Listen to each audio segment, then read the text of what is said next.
안녕하십니까, 리모씨입니다. 최근에 삼성과 함께 스마트싱스를 이용해서 전기료를 좀 줄일 수 있는 방법, 에너지 절약 방법, 이런 컨텐츠를 촬영하다 보니까 너무나 좋은 에어컨 전기료 절약 꿀팁을 알게 되어가지고 이거 나만 하면 안 되겠다 싶어서 총정리해서 소개 영상을 찍어 올렸는데 기대보다 너무나 많은 관심을 받고 있습니다. 많은 댓글들이 우리 집은 이러이러한데 어떻게 이렇게 전기료가 적게 나오죠? 우리 집은 이러한데 어떻게 하면 전기료를 줄일 수 있죠? 라고들 물어보시더라고요. 제가 아는 선에서는 이미 다 말씀드렸는데 한전 직원이 아니다 보니까 아는 한전 직원한테 물어봤어요. 근데 한전 직원 본인도 모르고 본인도 에어컨 전기료 계속 걱정하고 있다 라고 하더라고요. 또 댓글들을 보면 누구는 네가 알려준 대로 이미 하고 있었는데 돈 많이 나오더라, 누구는 나도 그렇게 하고 있고 한 달 총 전기료가 5만원도 안 나온다 라고 하면서 의견이 막 갈려요. 정확히 왜 그런 건지 모르겠지만 이거 하나는 확실합니다. 에어컨 유형이 다양하고 우리 집에 맞지 않는 에어컨을 사면 전기료 폭탄을 맞을 수 있다는 거, 이건 확실해요. 그래서 혹시 아직 에어컨을 구매 안 한 분들이 계시거나 저처럼 거실에서는 스탠드 에어컨을 쓰는데 추가로 작은 방에 이동형이나 창문형 에어컨을 고민 중인 분들, 혹은 새 아파트 입주하는데 시스템 에어컨을 할지 아니면 평범한 스탠드 에어컨을 살지 고민하는 분들을 위해서 오늘 영상 준비해봤습니다. 전기료도 절약하면서 우리 아파트에 딱 맞는 유형의 에어컨 고르는 방법. 일단 여름철 시원한 바람을 보내주는 역할을 하는 친구가요, 에어컨과 FCU라는 게 있습니다. 아마 FCU 처음 들어본 분들도 많을 텐데요. 제가 촬영하고 있는 지금 이곳, 여기도 요거 FCU입니다. FCU가 돌아가고 있어요. 시원한 바람 나오고 있습니다.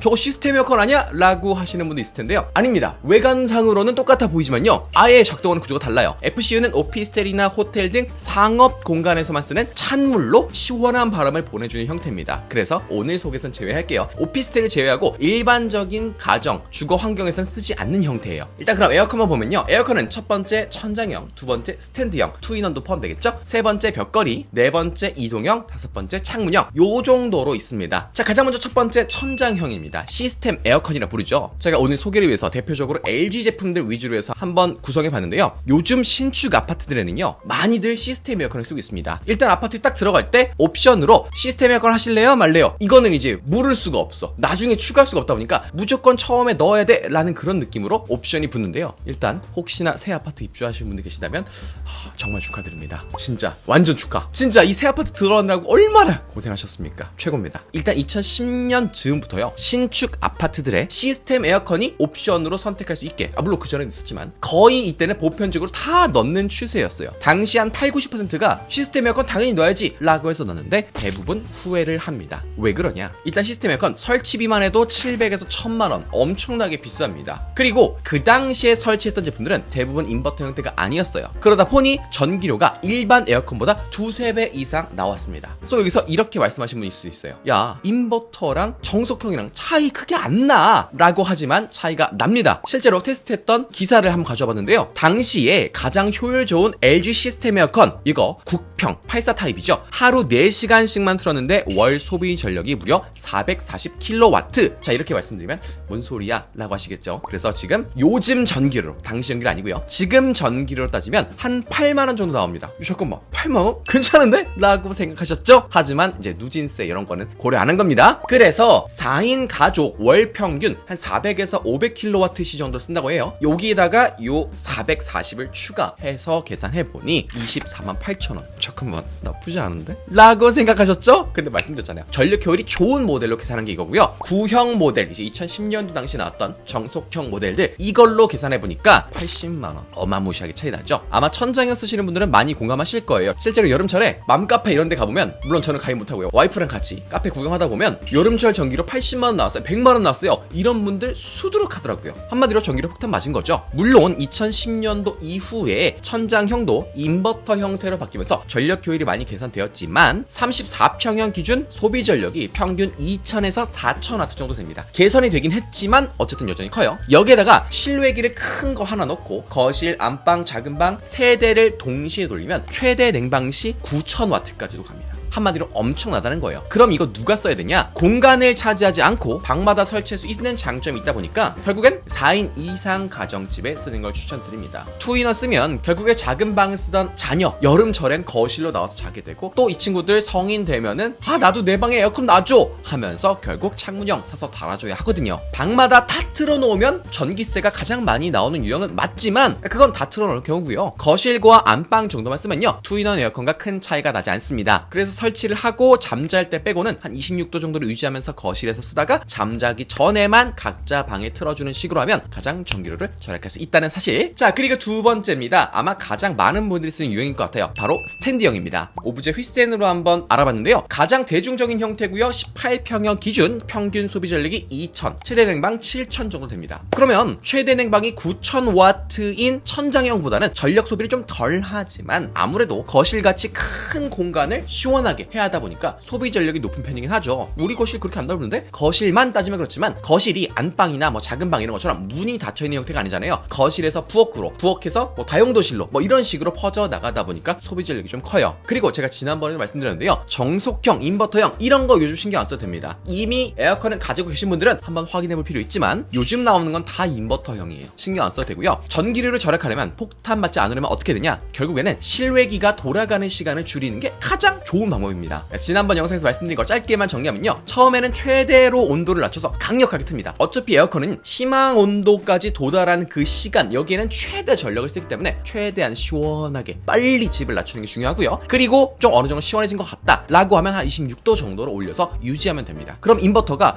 잠깐만 이제 내 할 일이 없는데 좀 쉴게 한다는 거죠. 다만 스탠드형 하나로는 거실과 부엌까지는 괜찮은데 이걸로 안방이나 작은 방까지 시원하게 만드는 건 어렵죠. 그래서 다음에 소개할 벽걸이형 유형과 같이 투인원으로 많이들 구매합니다. 자, 다음 유형인 벽걸이형, 이것도 LG전자 휘센으로 알아봤는데요. 10평형 기준 평균 소비 전력이 1000W, 최대 4200W 정도 됩니다. 보면 스탠드형 소비 전력의 절반 수준이죠. 그래서 원룸 정도, 안방 정도는요 벽걸이 하나면 충분합니다. 한 5분만 켜놔도 18도, 20도 순식간에 추워져요. 그럼 벽걸이도 마찬가지예요. 야, 뭐 내가 더 할 일 없어? 이게 다야? 이 정도는 뭐 식은 죽 먹긴데 하면서 좁은 실내를 순식간에 시원하게 만들고 실외기를 적당히 돌리면서 소비 전력 1000W 정도로 유지하게 된다는 거죠. 마치 100m 단거리 달리기 같은 거예요. 준비 시작하고 잠깐 한 10초 뛰면 끝! 이제 더 이상 할 일이 없어. 그러다 보니까 아무래도 좁은 공간에선 커다란 스탠드형보다는 이렇게 벽걸이만 써도 충분하다. 그래야 소비 전력이 적다. 전기력 안 맞는다 라는 건데요. 하지만 국평 아파트 정도 평수에 산다면요, 벽걸이 하루 종일 틀어놔도 안 시원해져요.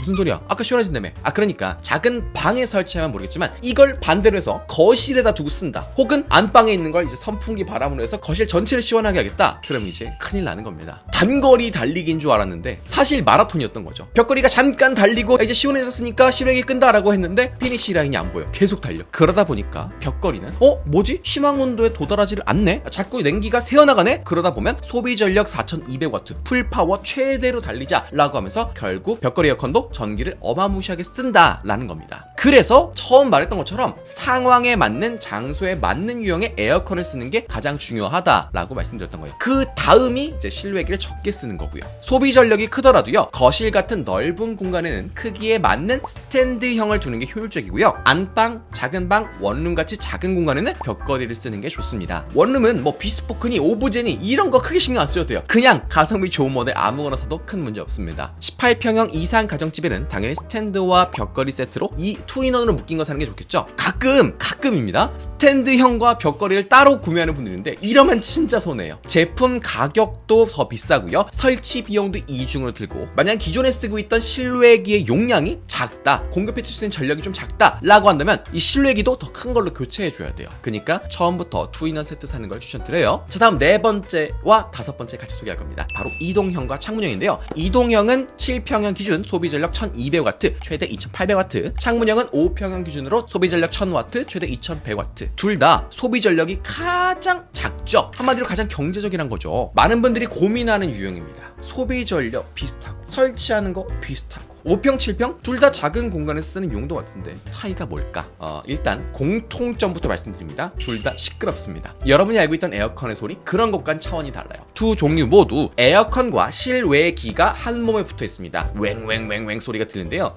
제가 직접 매일매일 써보고 있는 입장에서 말씀드리면 둘 다 냉장고보다 조금 더 시끄러운 수준이라서 뭐 시끄럽긴 하지만 더운 것보다는 2만 배 낫습니다. 없는 것보다 훨씬 나아. 오히려 실외기는 사실 소리가 크게 안 들려요. 잘. 그러니까 들리긴 들리는데 웅웅웅웅 저음이다 보니까 그냥 어느 순간 화이트 노이즈처럼 묻히는데 외부 소음이 좀 크게 들립니다. 일반 아파트나 가정집 창문을 보면 요즘은 이중창으로 많이 되어 있죠. 단열도 단열이고 소음도 소음이고 다 잘 차단하는데요. 이동형 에어컨, 벽걸이 에어컨 설치하려면 외창 하나를 열어둬야 합니다. 실외기 바람이 빠져나가야 하니까. 그래서 외창을 열어두고 내창 안쪽에다가 위아래로 플라스틱 판 같은 걸 대서 끼우다 보니까 밖에서 들리는 자동차 소음, 사람들 소음이 여기로 좀 잘 들어와요. 잘 땐 좀 많이 시끄럽습니다. 게다가 비바람 부는 날엔 이 창문 틈으로 바람이나 비가 들어올 수가 있어가지고 이 밀폐하는 스펀지를 잘 밀폐해놔야지, 아니면 큰일 날 수 있어요. 그렇지만 장점은 뭐냐? 창문만 있다면 어디든 설치 가능하다는 거죠. 실외기 둘 곳이 필요 없어요. 이게 자체가 실외기니까. 그래서 천장형, 벽걸이, 스탠드 등 에어컨 설치가 어려운 작은 방이나 사무실, 그리고 저처럼 이 FCU 성능이 약해서 보조할 에어컨이 필요하다라는 분들에게 딱이죠. 창문형은 창문에 달아두는 것이다 보니까 이 아래쪽 공간을 활용할 수 있습니다. 그래서 저는 아이방, 침실에서 쓰고 있고요. 창문형은 고정되어 있지만 이동형 에어컨은 방향 조절이 좀 쉽습니다. 어쨌든 창문 근처에서 벗어나지 못하지만 여기서 왔다 갔다 할 수 있어요. 그래서 저는 지금 사무실에서 쓰고 있습니다. 각자의 선호에 따라서 구매하면 된다는 거겠죠. 자, 그럼 오늘 내용 한번 정리해 보겠습니다. 여름철 전기료 폭탄을 피하는 방법. 일단 종류별로 커버, 평수, 소비 전력 모두 다 다르고 각자 집의 모양새, 평형대에 따라서 전기료가 덜 나올 수도 더 많이 나올 수도 있기 때문에 내 공간에 딱 맞는 에어컨을 사는 게 가장 우선시되고요. 샀다라고 하면 그 다음은 이 실외기,